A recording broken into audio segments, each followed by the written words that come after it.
September 12th, 1958, 11:47 p.m. Big Sam stood 6 feet behind the king of Harlem, close enough to end it in one breath. $50,000 bought the contract. 3 weeks of pressure bought the hesitation. In a packed Lennox Lounge, with 300 people listening to jazz and pretending they weren't watching, Sam raised his gun and squeezed. Click. No bang. No blood. Just silence so loud it felt like a verdict. Because that night wasn't about who would die. It was about who already knew. He wasn't just another gangster. In Harlem, Bumpy Johnson was something else entirely. He was the name people whispered when the landlord banged on the door. He was the phone call that made a patrol car stop circling the same block. The man who stood between his neighborhood and the wolves, waiting to tear it apart. By the late 52nds, Harlem was under siege. Not from one crew, not from some corner hustlers, from the Italian mob specifically, the 5 families. And they weren't coming for respect. They were coming for the numbers racket. Numbers was big money. It looked small on the surface, nickels, dimes, a dollar slipped across a counter like it didn't matter. But when thousands of poor folks made the same bet every single day, those little bills stacked up into millions. And the 5 families wanted every penny of it. They'd been trying to take Harlem for years. Buying cops, buying politicians, buying anybody who looked like they could open a door from the inside. Because that's how they did business. They didn't need to own your streets if they could own your people. But Bumpy had built something they couldn't understand. He didn't rule off fear alone. He ruled off trust. In Harlem, that mattered more than a gun. When a family couldn't pay rent, Bumpy covered it. When a black business got harassed, Bumpy made the right calls, and the harassment stopped. When outsiders tried to muscle in, he pushed back hard, so hard the message traveled faster than any newspaper ever could. That's the part most people miss. Harlem wasn't just territory on a map. Harlem was loyalty. Harlem was identity. And the real power wasn't who had the biggest crew. It was who the community decided belonged. By 1958, the 5 families were running out of options. They'd tried force. They'd sent enforcers up into Harlem like it was just another neighborhood to tax. Those guys didn't come back with money. They came back with broken ribs and a message. Then they tried money. Quiet offers. Backroom deals. A cut of the numbers. A promise of peace. Bumpy listened. And then he told them the same thing every time. Harlem wasn't for sale. So they tried politics. They leaned on cops. They leaned on suits. They leaned on anybody with a badge or a pen who could make life miserable for the people around Bumpy. But Bumpy had connections too. And more importantly, he had something they couldn't buy with a handshake. He had the neighborhood. That's what made him dangerous. Not the gun. Not the crew. The fact that Harlem saw him as one of their own. You can kill a man and still lose the block if the block doesn't believe in you. And the 5 families understood that. They weren't just fighting Bumpy Johnson. They were fighting a whole community that kept choosing him. And desperate men make dangerous decisions. Somewhere in New York, the right people sat in the right room. Cigars, low voices, cold faces. The same question on the table that had been sitting there for years. How do you touch a man who's untouchable? One of them said it out loud. We stop hitting him from the outside. Another leaned forward, eyes narrowed. We make him touchable. We find the one person he trusts completely, and we turn them. Because that's the truth about power. Walls don't fall when you punch them. They fall when someone opens the gate. And, in Bumpy's world, that gate wasn't a gunman. It wasn't a politician. It wasn't a dirty cop. It was loyalty. The kind that stands next to you every night. The kind that takes bullets for you. The kind you stop questioning because you can't afford to. So the 5 families stopped aiming at Bumpy's head and started aiming at his trust.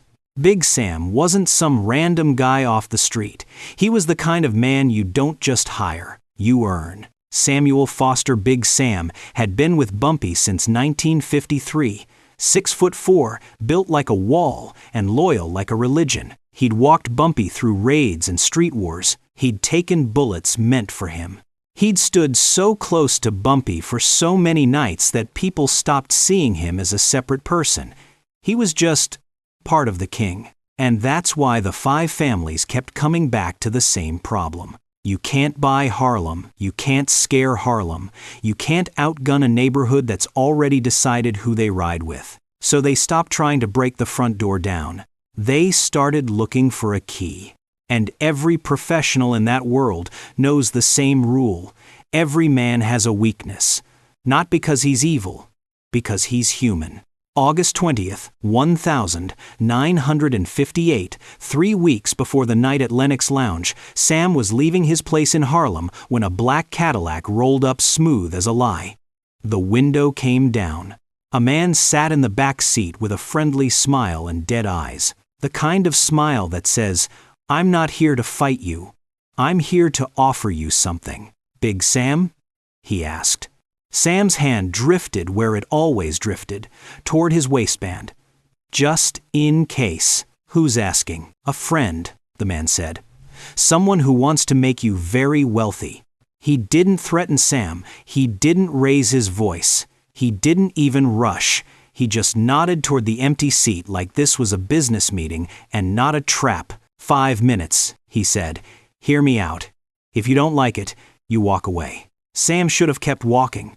But curiosity is dangerous, and desperation is worse. He got in. The man didn't waste time. "You're loyal," he said. "That's admirable. But loyalty doesn't pay hospital bills." And that's the moment the air changed. Because Sam had a daughter, a little girl who'd been sick for months. Tuberculosis, a disease that didn't care who you were loyal to. The treatments were expensive, the bills kept coming, and the scariest part wasn't the numbers on the paper. It was watching your child try to smile while she struggled to breathe. Sam had asked Bumpy for help. Bumpy had given him money, but it wasn't enough. It was never enough. The man in the Cadillac popped a briefcase like he was showing samples. Inside were stacks of $100 bills. Neat. Heavy. Real. 50,000, he said. 1 million. Enough to cover every medical bill, enough to move the family somewhere clean, somewhere your kid could breathe without coughing up her future. Sam stared at it like he was staring at a miracle. "For what?" he asked, even though he already knew. "1 bullet, the man said. 1 moment. You walk into Lennox Lounge on September 12th. Bumpy will be there. You wait until he's distracted. 1 shot to the back of the head. Then you disappear. We handle the rest." And right there, Sam's morality didn't snap. It bent, because most people think betrayal looks like greed, like a man smiling while he sells you out. But in real life, betrayal usually starts quieter than that. It starts with a sentence you tell yourself, so you can sleep at night. "Just this once. Just to save my kid. Just to get out." When a man is scared, when he's broke, when his family is suffering, his brain doesn't run on honor. It runs on survival. And survival is good at making the unthinkable sound reasonable. That's why the offer worked. Not because Sam was a monster. Because he was a father with a clock on the wall, watching time steal his daughter 1 breath at a time. What Big Sam didn't realize, and what the 5 families were counting on, was that Bumpy Johnson didn't become the king of Harlem by trusting people. He became king by reading people. By 1958, Bumpy had eyes everywhere, not just on corners with hitters, not just in back rooms with gamblers. Everywhere. The bartender wiping down the same glass for the 10th time. The shoeshine kid who hears more secrets than a detective. The cab driver who knows who gets picked up and who gets dropped off. The parking attendant who watches every license plate like it's a headline. People the Italians never looked at twice. And those people talked to Bumpy. Not because they were scared, because they felt like he was theirs. So when a black Cadillac rolled up outside Big Sam's building, it wasn't invisible. It was loud. A parking attendant named Jerome noticed it first. He noticed the way it idled too smooth, the way the window came down, the way Sam got in and stayed 5 minutes. then got out with his face tight, like he'd just swallowed something sharp. Jerome didn't call the cops. He went to Bumpy. 2 hours later, he was upstairs, sliding a slip of paper across a desk. A license plate. A name. Tony Marone's car. Bumpy didn't react like a man hearing gossip. He reacted like a man hearing a weather report. He stared at that paper for a long moment, then looked up. "You sure?" "Positive," Jerome said. Bumpy nodded once. Calm. Quiet. Then he opened a drawer and handed Jerome cash. "You didn't see anything," he said. "You weren't there. Understand?" Jerome understood. And he left. Now Bumpy was alone with the truth. Big Sam. His brother. His bodyguard since 1953.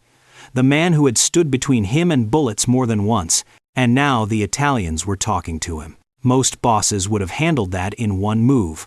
One call, a car ride, an empty river. Eliminate the threat. Move on.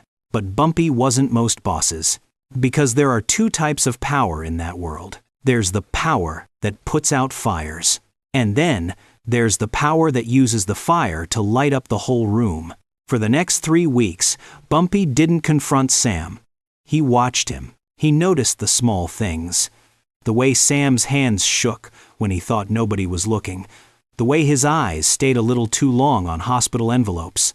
The way he went quiet when money got mentioned. The way he looked like a man holding his breath underwater. And in that quiet, Bumpy saw what the Italians were really trying to do. They weren't just trying to kill him. They were trying to prove something. That loyalty in Harlem had a price tag. That Bumpy's people could be bought. That his whole kingdom was just a business waiting to be taken. So Bumpy made a choice. Not the easy choice. The strategic one. He wasn't going to cut Sam off before the betrayal, because if he did, Sam could deny it, the Italians could disappear, and next week it would be somebody else. Another approach, another weak link, another knife coming from inside the house. No, Bumpy needed the betrayal to show itself. He needed Sam to step forward and make his move. Because once a man reveals himself in front of witnesses, you don't just stop one assassination. You change the rules, and that's the real twist. Bumpy didn't need to trust anybody. He just needed to know who was starting to lean, and he'd known for 3 weeks. Now here's where people start calling the story fake. Because the minute you say, Bumpy swapped the gun, somebody in the comments goes, no real hitter leaves his heat at home. Somebody else goes, was it a 45 or a 38? Make up your mind. And honestly, that's a fair question, because a twist is only as strong as the mechanism behind it. And in the underworld, the mechanism is almost always one thing: a beat. See, most people think a gun is just a gun. One piece, one object, always on you, always ready. But the guys who actually lived that life, they didn't move that simple. A lot of them had 2 different kinds of heat, a work gun and a personal gun. One was for walking Bumpy through Harlem, standing outside clubs, making sure nobody got stupid. The other was for when you moved alone, when you didn't want attention, when you didn't want to get stopped and searched with a weapon on your belt. Because in New York back then, getting frisked wasn't a movie scene, it was real life. And if you got caught with the wrong thing at the wrong time, you didn't just lose the gun, you lost years. So sometimes, the smartest move wasn't carrying your main piece everywhere. Sometimes the smartest move was leaving the one you trusted most somewhere you thought was untouchable. A shoebox in the closet, a drawer under folded shirts, a spot only you knew. And if you're Big Sam, a guy who's been Bumpy's shadow since 1953, running errands and moving through Harlem like it's your living room, you start thinking you're invisible too. That's the trap, because the thing about habit is, it makes you predictable. Sam didn't need to be careless. He just needed to be consistent. Now add one more detail that errand people keep talking about. That wasn't a quick trip to the corner store. That could mean meeting a contact. switching cars, walking through a spot where police were heavy, stepping into a place where the wrong bulge at your waistband turned into a felony. So maybe Sam still carried something. A backup, a small piece, a knife, whatever. But the gun he trusted, the one he always reached for when it was time to do serious work, that one stayed home. And that's exactly what makes a swap possible. Because Bumpy didn't need magic. He just needed access. He just needed timing. He just needed to know Sam's routine. And the 45 versus 38 thing? Look, in street stories, people mix details all the time. One guy remembers the number, another guy remembers the weight, another guy remembers the sound. But to the audience, that kind of inconsistency feels like a crack in the wall. So here's the point. If you want the click to hit like a hammer at 11:47 p.m., the setup has to feel like real life. One gun, one habit, one reason it wasn't on his hip that night. Because when the mechanism stands up, the twist stops feeling like a trick. It starts feeling like a move, a chess move. And Bumpy had been playing chess for 3 weeks. Friday night in Harlem didn't start with gunfire. It started with music. Lennox Lounge was packed shoulder to shoulder, the kind of crowded where you could feel somebody else's breath when you turned your head. About 300 people jammed inside. Jazz rolling off the stage, glasses clinking, laughter popping up in little bursts. Everybody came for the same thing. A few hours where the streets couldn't touch you. And on a night like that, power didn't look like a lineup of soldiers. Power looked like a man sitting calm at his table, not even trying to be loud. Bumpy Johnson. He didn't have to stand up to prove anything. He didn't have to flash a weapon. He didn't have to make a speech, because the whole room already moved around him like gravity. Waitresses leaned in and took orders with extra respect. The bartender kept one eye on the door. Men in suits nodded from across the room like they were acknowledging a mayor, not a gangster. And that's the detail most people miss. Bumpy wasn't just sitting with street guys. He was sitting with people who had clean hands. Business owners, community figures, men who could pick up a phone in the morning and make life harder for you without ever raising their voice. Harlem wasn't just a corner. It was a system. And Lennox Lounge was one of the few places where all parts of that system sat in the same room at the same time. Now look at Sam. Big Sam wasn't some random hitter creeping in from the shadows. He didn't need to sneak. He didn't need to rush. That was the whole danger. Sam moved through that room like furniture. Like he belonged there. Because he did. He'd been Bumpy's bodyguard for years. People had seen him at Bumpy's side on the street, outside clubs, outside meetings. Sam was the guy who stood behind the king when everybody else stood back. So when Sam walked in that night, nobody panicked. Nobody reached for anything. They just kept drinking, kept talking, kept watching the band. Sam nodded at a couple faces, kept his expression plain, kept his shoulders loose. He took the same path he always took, a slow walk. No hurry, no drama. Because in a room full of witnesses, drama is the first thing that gets you exposed. And the air in Lennox Lounge that night, it was thick. Not with fear yet, with expectation. Harlem people knew the pressure was rising. Everybody had heard the whispers. The 5 families wanted Harlem's money. The numbers racket was printing cash off nickels and dimes, adding up to millions. And the Italians didn't want a cut. They wanted every penny. So the room felt like a pot sitting on low heat, not boiling. Just waiting? Sam kept moving, step by step, like he was doing his job. And that's what makes the setup so brutal. Because if a stranger had walked up behind Bumpy, somebody would have stopped him. If an outsider had raised a hand too fast, somebody would have noticed. But when the threat is the person everybody trusts, it slides right past your alarms. That's the real power play, not attacking the king.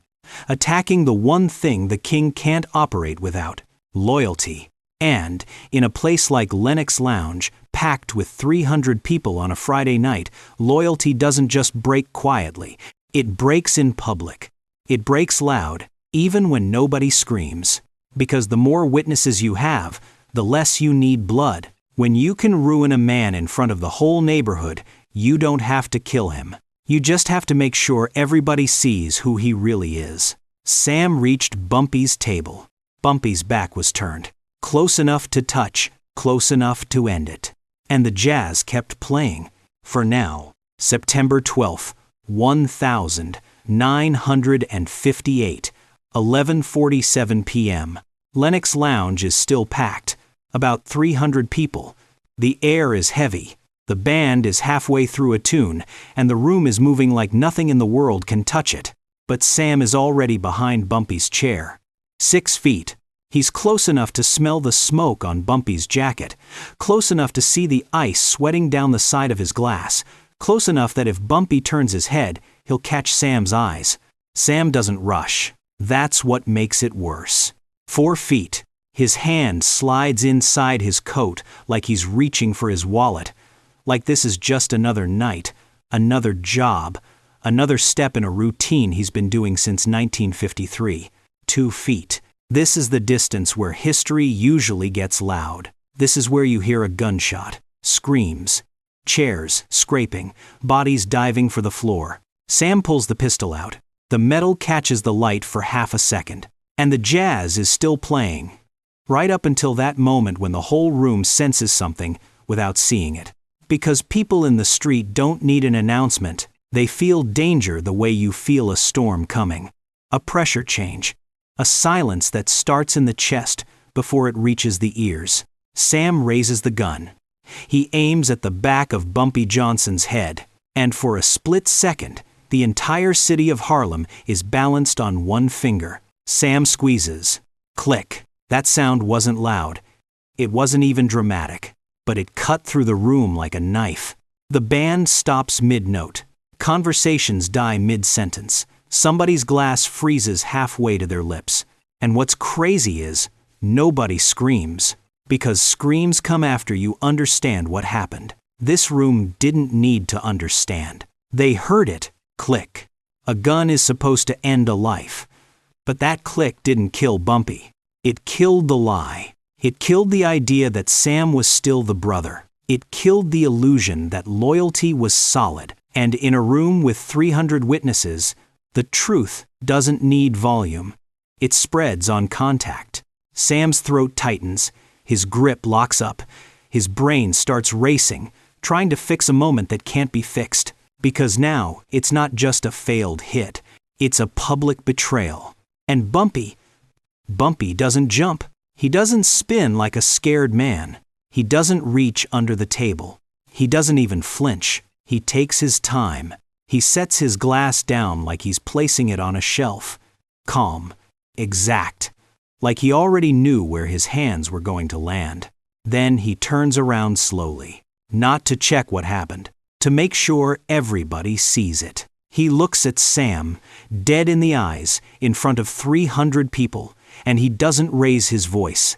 Because power doesn't yell in that room. Power waits. And that's the part most people don't understand about real control. The fastest reaction isn't always the strongest. Sometimes the strongest move is being so calm it tells everyone you were ready for this before it even started. Sam is standing there with a gun that just betrayed him. And Bumpy is sitting there like the gun was never the point. The room is silent. And in that silence, everybody realizes the same thing at the same time. Bumpy Johnson isn't trapped. Sam is.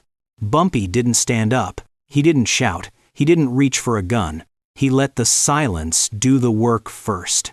Because in a room with 300 people, you don't need to pull a trigger to make an example. You just need everybody to see who's broken. Sam's arm started to shake. His mouth opened like he wanted to explain, like words could patch up what that click just exposed. But Bumpy raised one hand, slow, and the room stayed frozen. Bumpy looked at Sam, then looked past him, at the crowd, like he was reminding them of something simple. This wasn't just about murder. This was about belonging. He leaned back in his chair, calm as a man ordering a drink, and he spoke low enough that Sam had to lean in. Come here. Sam stepped closer, like a kid being called to the front of class. Bumpy reached into his inside pocket and pulled out an envelope. Thick. Not a note. Not a threat. Money. Bumpy slid it across the table and tapped it with 2 fingers. Open it. Sam's hands were clumsy. He tore the flap. He looked inside, and his face changed, because it wasn't just a few bills. It was enough to make his knees go weak. Bumpy watched him read it, like he already knew the numbers, like he'd already done the math. "The hospital is paid," Bumpy said. "All of it." Sam blinked hard, confused, like his brain was trying to catch up to a reality that didn't make sense. "And there's 5,000 more in there," Bumpy added, "for your family, for your little girl." Now Sam's chest tightened for a different reason, because the excuse he'd been holding on to this whole time just got ripped away in front of everyone. If the debt was gone, then what was left? That's the thing about betrayal. People like to pretend it's about money. But money is usually just the story they tell themselves so they can sleep. Bumpy didn't give Sam a chance to speak. He leaned forward, eyes steady, voice still quiet. "You didn't do this because you were evil." He paused. "You did it because you were scared." Another pause. "And scared men will sell their own name if you give them a reason." Sam swallowed. His eyes were wet now, but he didn't wipe them. He couldn't. Because Bumpy wasn't comforting him. He was stripping him. Then Bumpy nodded toward the door. "Now you're gonna leave Harlem. Just like that. Not, 'I'm gonna kill you.' Not, 'I'm gonna make you suffer.' Leave." Sam stared, like he didn't understand the punishment. So Bumpy made it plain. "Tonight, you walk out of this lounge, you get in your car, and you don't come back." He let that land. "If you come back, there won't be a second conversation." The room stayed silent, but everybody heard it. Because death is simple. A bullet is quick. But exile? Exile is slow. It's waking up every day knowing you're alive, but you're not welcome. You're not one of us. You're just a stranger with a past. Bumpy stood up then, finally, and the movement alone made people flinch, not because they thought he was about to fight, because they realized the decision was already made. He stepped close to Sam, close enough for only him to hear. "And you're not disappearing quiet either." Sam's eyes lifted. Bumpy's voice dropped even lower. "You're gonna go back to the 5 families." Sam stiffened. Bumpy held his gaze. "And you're gonna tell them exactly what happened here." He nodded toward the crowd. "Tell them there were 300 people in that room. Tell them you had the drop. Tell them you pulled the trigger. A beat. Tell them it clicked." Sam's face went pale, because he understood the real punishment now. Bumpy wasn't just kicking him out of Harlem. He was turning him into a walking message, a living billboard, a reminder that you can't buy your way into a community, and you can't buy your way out of loyalty without paying for it. Bumpy stepped back and said the last part like a sentence Harlem had been waiting to hear. "Harlem isn't for sale." And Sam, the man who used to stand behind Bumpy like a shield, walked out of Lennox Lounge as something else. Not a bodyguard. Not a brother. Just a man with money in his hand, and no place left to belong. Now, here's the part people don't talk about. Because everybody loves the click. Everybody loves the moment in Lennox Lounge when 300 people froze and a king didn't even blink. But the real story has layers. And if you miss them, you miss why the 5 families backed off. So let's break it down. First layer. What if the gun had actually gone off? Let's say Sam's hand didn't shake. Let's say the round fired clean. Bumpy Johnson, the king of Harlem, drops at 11:47 p.m. Everybody thinks the job is done. But Sam still doesn't make it out of that night alive. Because in that world, the man who pulls the trigger is never the man who gets to enjoy the victory. He's the receipt. He's the loose end. The 5 families didn't put $50,000 on Bumpy's head because they were feeling generous. They put that price up because they needed Harlem to believe something. They needed Harlem to believe Bumpy could be touched. And the guy who proves it? That guy becomes dangerous. He knows too much. He can talk. He can run. He can flip. So if Sam had actually killed Bumpy, the next move wouldn't be celebration. It would be cleanup. A car ride that never ends. A body found in a place nobody visits. Because the dirtiest work always comes with the same rule. No witnesses. No heroes. No loose ends. That's layer 1. Layer 2 is what actually happened. That click didn't just save Bumpy. It exposed the entire play. By morning, the story was already moving through Harlem like smoke. Not, somebody tried to kill Bumpy. Not, there was a fight. But the exact kind of story men repeat in whispers because it changes how they see power. A bodyguard. A brother. Turned. A gun raised from 6 feet. Then 4. Then 2. And no panic from the man in the chair. Just a calm voice. Just an envelope. Just a punishment that didn't need blood. And when a story like that hits the street, everybody hears it. The numbers runners, the bartenders, the drivers, the guys who sweep up after closing. And eventually, the 5 families hear it too. Because they had been fighting Harlem like it was just territory. They thought this was chess with bullets. But Bumpy was playing a different game. He was playing loyalty. He was playing information. He was playing the kind of power where you don't just survive an assassination, you turn it into a warning. That's why the families had to sit down. A high-level meeting, a cold room, cigars, suits, quiet voices.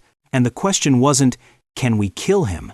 They already tried. The question was, can we control Harlem after? Because they realized something that morning. If a $50,000 contract can't even land, if the guy closest to Bumpy can't even finish the job, and Bumpy still walks away looking untouchable, then the problem isn't Bumpy's muscle. The problem is Bumpy's system. And you don't beat a system by throwing more bodies at it. So the families did what smart predators do when the prey turns around. They backed off. Not forever. Not out of respect, out of calculation. Because in their world, the worst outcome isn't losing a shootout. It's making a man look bigger after you tried to bury him. That's layer 2. Now, layer 3. Fact or legend. People argue this story like it's a courtroom.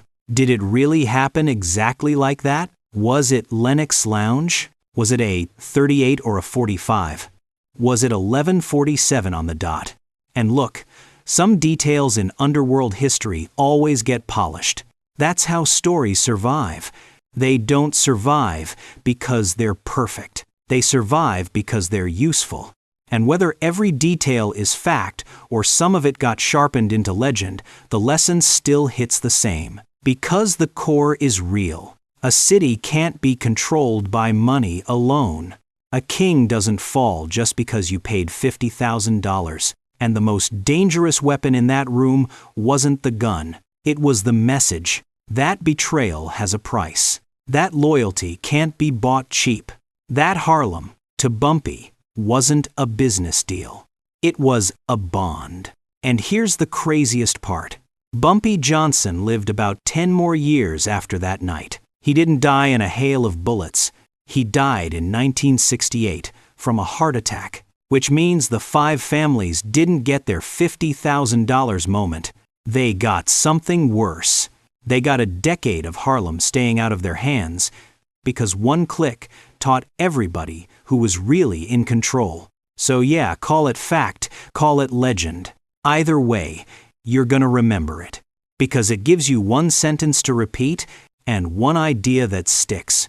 A gun can kill a man, but a story? A story can change the rules. Look, the question was never, should he have killed him? The real question was always, how do you want to win? Because that night at Lennox Lounge, power showed its face in 3 little anchors you can't forget. $50,000. One click. 300 witnesses. And every one of those details forces you into a choice. If you're Bumpy, you've got a man behind you who was close enough to smell your cologne, close enough to end your life. And he tried. Most people would solve that with a bullet. Quick, clean, simple. But Bumpy didn't just want Sam gone. He wanted the idea of betrayal to feel expensive. He wanted every bodyguard in Harlem, every runner, every driver, every man standing in somebody else's shadow to see what happens when you sell your loyalty. Because killing a traitor handles the problem.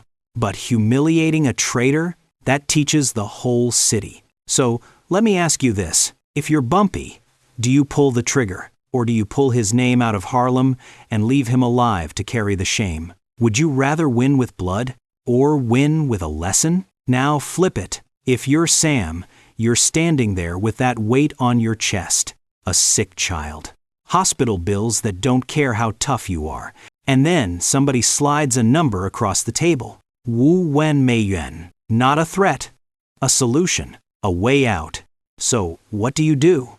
Do you keep your honor and watch your family drown? Or do you sell your name to save someone you love and pray you can live with it? Because this is the part people don't want to admit. Most men don't fall because they're evil. They fall because they get tired. They get scared. They get desperate.